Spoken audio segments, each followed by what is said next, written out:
Intro. Selamat datang dan berjumpa lagi bersama Lumatun. Subdomain. Ya. Subdomain adalah bagian dari sebuah domain induk atau domain utama. Contoh domain induk yakni lumatun.com. Sedangkan contohnya subdomain adalah pendidikan.lumatun.com. Secara umum, subdomain dibuat tujuannya tidak lain untuk membuat website baru yang akan membahas topik berbeda dari pembahasan yang ada di website utama. Lebih jelasnya sebagai berikut. Misal, website yang menggunakan domain induk membahas tentang strategi marketing dan dunia usaha. Jadi, ketika ingin membahas topik tentang pendidikan agama, maka disarankan bagi kakak untuk membuat subdomain supaya mempunyai dua website. Website pertama khusus membahas strategi usaha dan marketing, dan yang satunya lagi bisa difokuskan membahas seputar pendidikan agama. Dengan begitu, website kakak terlihat lebih profesional dan terpercaya karena topik pembahasannya tidak dicampur baur dalam satu website. Tapi, sebelum melanjutkan pembahasan, silakan subscribe channel Lumatun supaya kakak lebih mudah berkunjung kembali dan kakak bisa mendapat pemberitahuan jika ada update video terbaru dari kami. Sudah kalian mengerti? Jika sudah, berikut ini 5 kelebihan dan keunggulan subdomain bagi website. 1. Tidak ada biaya tambahan. Benar sekali. Membuat subdomain itu tidak ada biaya lagi alias gratis des. Manfaatnya akan lebih hemat uang karena tidak perlu membeli domain yang baru. 2. Bisa diaplikasikan ke berbagai platform pembuatan website. Platform untuk membuat website cukuplah banyak dan yang paling populer adalah blogger.com, wordpress.com, wordpress.org, Joomla, dan lain sebagainya. Inilah kelebihan subdomain yang mana bisa dihubungkan dengan berbagai platform yang telah disebutkan. 3. Meningkatkan kualitas SEO.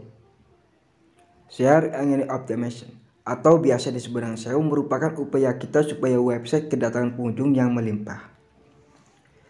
Nah, hadirnya subdomain akan meningkatkan kualitas SEO website yang menggunakan domain induk. Berlaku pula sebaliknya. Kualitas website subdomain sama bagusnya dengan kualitas SEO yang dimiliki website utama. 4. Fitur yang disediakan sama persis dengan fitur yang dimiliki website domain induk. Betul banget. Semua fitur canggih yang dapat dimanfaatkan website utama bisa dimanfaatkan juga oleh website yang menggunakan subdomain. Kelebihan yang nomor 5 yaitu nama subdomain bisa disesuaikan dengan topik pembahasan. Jika website utama membahas tentang strategi marketing dan kemudian kakak ingin membahas yang berhubungan dengan pendidikan agama, maka bisa membuat subdomain pendidikan.lumatun.com atau lainnya lah yang masih menggambarkan tentang pendidikan agama. Nah, sekarang kita melakukan pembahasan tentang kekurangan subdomain. Setiap makhluk pastinya punya kelebihan dan kekurangannya tersendiri. Begitu pula dengan subdomain yang tidak lepas dari kekurangan dan kelemahannya. Ada 2 kelemahan dan kekurangan yang dimiliki subdomain. Pertama, proses pembuatan cukup ribet. Saat membeli domain baru tidaklah rumit, cukup membayar dan semua pengaturan sudah terprogram secara otomatis. Beda halnya ketika membuat subdomain.